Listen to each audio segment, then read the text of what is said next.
नमस्कार दोस्तों, आज मैं आपको संपदा माता की कहानी सुनाने जा रही हूँ। प्रेम से बोली संपदा माता की जय हो, दशा माता की जय हो। हमारे देश में एक राजा हुए थे। उनका नाम नल था। उनकी पत्नी का नाम दमयंती था। एक बार चैत्र मास की प्रतिपदा को बुढ़िया रानी दमयंती के पास आई। उसने अपने गले में पीला गांठ लगा डोरा बांध रखा था। रानी ने उससे डोरे के बारे में पूछा तो वह बोली, यह संपदा माता का डोरा है। इसके पहनने से घर में सुख संपत्ति की वृद्धि होती है। रानी ने भी उससे एक डोरा लेकर अपने गले में बांध लिया। राजा नल ने रानी के गले में बंधे डोरे के विषय में पूछा तो रानी ने बुढ़िया द्वारा बताई सारी बातें बता दी। राजा कहने लगा, तुम्हें किस चीज की कमी है जो तुमने डोरा बांधा है। इतना कहकर रानी के मना करने पर भी राजा ने उस डोरे को तोड़कर फेंक दिया।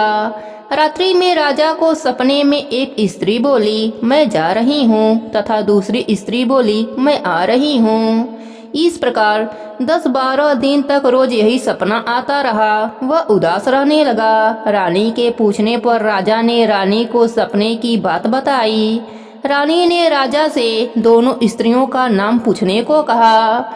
राजा द्वारा उनसे पूछने पर पहली स्त्री बोली, मैं लक्ष्मी हूँ, और दूसरी ने अपना नाम दारिद्रता बताया। दूसरे दिन राजा ने देखा कि उसका सब धन समाप्त हो गया है। वे इतने निर्धन हो गए हैं कि उनके पास खाने तक को कुछ भी न रहा।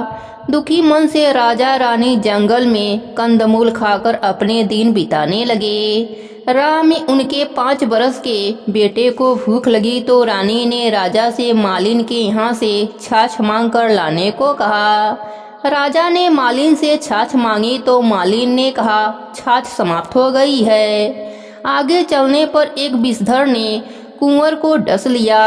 आगे चलने पर राजा 2 तीतर मार लाया। रानी ने तीतर भूने तो तीतर उड़ गए। राजा स्नान कर धोती सुखा रहा था तो धोती को हवा उड़ा ले गई।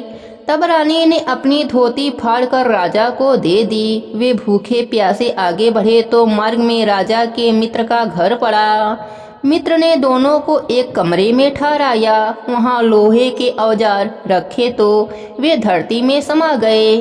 चोरी का दोष लगने के भय से वे रात में ही वहां से भाग निकले।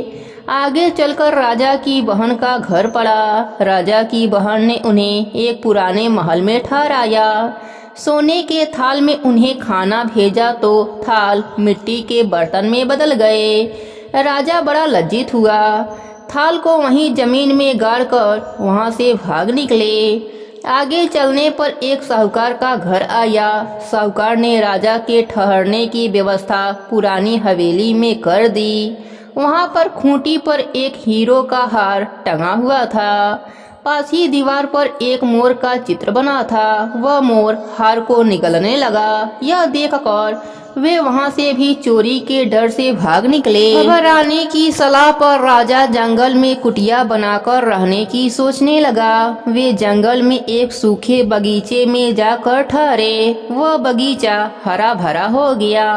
बाग का स्वामी यह देखकर बहुत प्रसन्न हुआ। स्वामी ने उनसे पूछा, तुम दोनों कौन हो? राजा बोला, हम यात्री हैं, मजदूरी की खोज में आए हैं। स्वामी ने उन्हें अपने यहाँ नौकर रख लिया। एक दिन बाग की स्वामिनी बैठी बैठी कथा सुन रही थी और डोरा ले रही थी। रानी के पूछने पर उसने बताया कि संपदा माता का डोरा है। रानी ने भी कथा सुनकर डोरा ले लिया। राजा ने रानी से पूछा, यह कैसा डोरा है?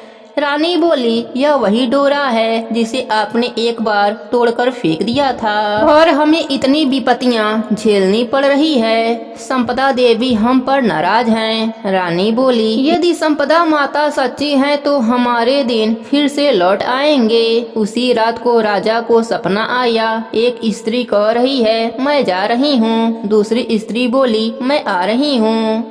राजा के पूछने पर पहली स्त्री ने अपना नाम दरिद्र बताया और दूसरी ने अपना नाम लक्ष्मी बताया।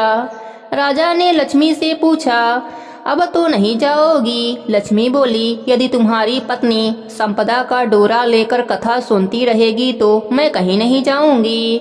यदि तुम डोरा तोड़ दोगे तो मैं चली जाऊंगी। बाग की मालकिन किसी रानी को हार देने जाती थी। उस हार को दमयंती बनाती थी। रानी को वह हार बहुत पसंद आया। रानी के पूछने पर मालकिन ने बताया कि हमारे यहाँ एक दंपति नौकर रहते हैं, उसने ही बनाया है। रानी ने बाग की मालकिन से दोनों के नाम पूछने को कहा। घर आकर उसने दोनों के नाम पूछे तो उसे पता चला कि वे नल और दमयंती हैं। बाग का मालिक उनसे क्षमा मांगने लगा तो राजा नल ने उससे कहा कि हमारे दिन खराब चल रहे थे, इसमें तुम्हारा कोई दोष नहीं है। अब दोनों अपने राजमहल की तरफ चले गए। रास्ते में साहूकार का घर आया। वह साहूकार के वहाँ ठहरे। वहाँ साहूकार ने देखा दीवार पर बना मोर नौलखा हार उगल रहा है। साहूकार ने राजा के पैर पकड़ लिए। आगे चलने पर बहन के घर पहुंचा। राजा बहन के पुराने महल में ही ठहरा। राजा ने वह जगह खोदी तो हीरो से जड़ी थाल निकल आया। राजा ने बहन को बहुत सा धन भेंट स्वरूप दिया। आगे चल मित्र के घर पहुंचकर उसी कमरे में ठहरा। वहां मित्र के लोहे के औजार मिल गए। आगे चलने पर उसकी धोती एक वृक्ष पर मिल गई। नहा धोकर आगे बढ़ने पर राजकुमार, जिसको सर्प ने डस लिया था, खेलता हुआ मिला। महलों में पहुंचने पर रानी की सखियों ने मंगल गान गाकर उनका स्वागत किया। यह सब संपदा माता का डोरा बांधने का ही फल था, जो उनके बुरे दिन अच्छे दिन में बदल गए। हे संपदा माता, जैसे आपने राजा रानी के दिन फेरी, वैसे ही अपनी कृपा सब पर बनाए रखना। कहानी अधूरी हो तो पूरी करना, पूरी हो तो मान रखना। सबके व्रत को पूर्ण करना। प्रेम से बोलिए संपदा माता की जय हो। दशा माता की जय हो।